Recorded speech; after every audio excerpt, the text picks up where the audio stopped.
নিজস্বতা বজাই ৰাখা, কাৰণ কোনেও তোমাৰ চৰিত্ৰ তোমাতকৈ ভালকৈ কোনেও কৰিব নোৱাৰে। আমাৰ জীৱনত আনক ক'ব পৰাকৈ এটা গল্প থকাৰ প্ৰয়োজন হওক, সেয়া সুখৰ বা দুখৰ। ভিৰৰ মাজত মই থাকিব নিবিচাৰোঁ, মোৰ বাবে যাতে ভিৰ হয় তেনেকুৱা হ'ব বিচাৰোঁ। আপুনি এই কামটো নিৰ্বাচন কৰক, যিটো কাম কৰি আপুনি আনন্দ পায়। চাব, আপুনি জীৱনজোৰা কাম নকৰি অকল আনন্দহে কৰিব। এই পৃথিৱীত অসম্ভৱ বুলি একো নাই। আমি এই সকলো কৰিব পাৰোঁ যিবোৰ আমি ভাবিব পাৰোঁ, আৰু আমি এই সকলো ভাবিব পাৰোঁ যিবোৰ আমি আজিলৈকে ভবা নাই। যদি গন্তব্যস্থান পোৱা নাই তেন্তে গন্তব্যস্থান সলনি নকৰিব, পথ সলনি কৰক। আধা বাটৰ পৰা উভতি আহিলে একো লাভ নাই, কাৰণ উভতি আহোঁতে ইমানেই সময় লাগিব যিমান লক্ষ্যপ্ৰাপ্তি হওঁতে লাগিলেহেঁতেন। আপুনি এইটো কৰিব নোৱাৰে যে আপোনাৰ সময় নাই, কাৰণ আপুনিও দিনত ২৪ ঘণ্টাই পায়, যিমান মহান আৰু সফল লোকসকলে পায়। শান্ত সমুদ্ৰত কেতিয়াও সুদক্ষ নাবিকৰ জন্ম নহয়। আমি যদি বিচাৰোঁ তেন্তে আমাৰ আত্মবিশ্বাস আৰু কঠিন পৰিশ্ৰমেৰে আমাৰ ভাগ্য লিখিব পাৰোঁ। কিন্তু যদি আমাৰ ভাগ্য আমি লিখিবলৈ নিবিচাৰি হাত সাৱটি বহি থাকোঁ, তেতিয়া পৰিস্থিতিয়ে আমাৰ ভাগ্য লিখি দিয়ে। জীৱনত কঠিনতা আমাক বৰবাদ কৰিবলৈ নাহে।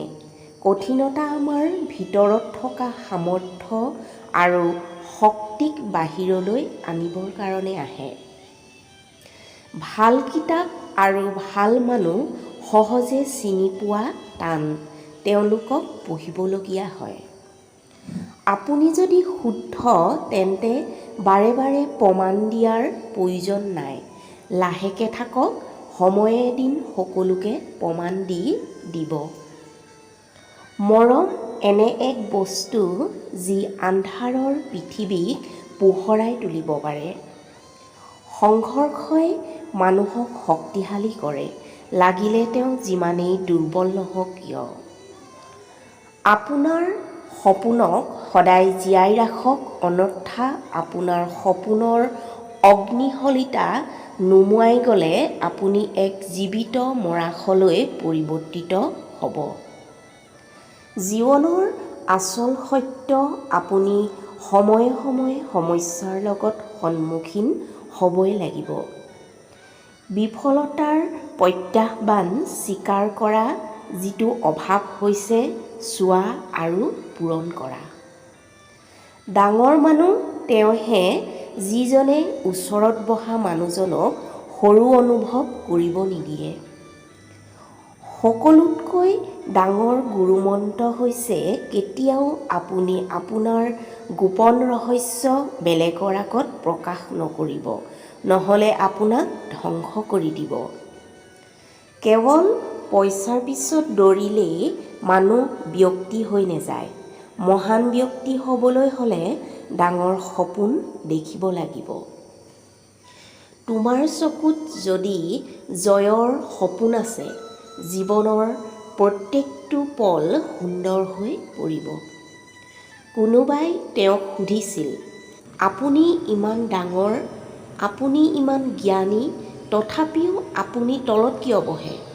তেতিয়া তেওঁ এটা হাঁহি মাৰি কৈছিল, তলত বহা মানুহ কেতিয়াও পৰি নাযায়। তোমাৰ জীৱনত যিমানেই সমস্যা আহিব, সিমানেই তুমি সফলতা পাই গৈ থাকিবা, কাৰণ সকলো সমস্যাৰ লগত এটা সুযোগ লৈ আহে। যদি কথাখিনি শুনি ভাল লাগিল, তেনেহ'লে মোক উৎসাহ জনাবলৈ লাইক, কমেণ্ট, শ্বেয়াৰ আৰু চেনেলটো ছাবস্ক্ৰাইব কৰিবলৈ নাপাহৰিব। ধন্যবাদ।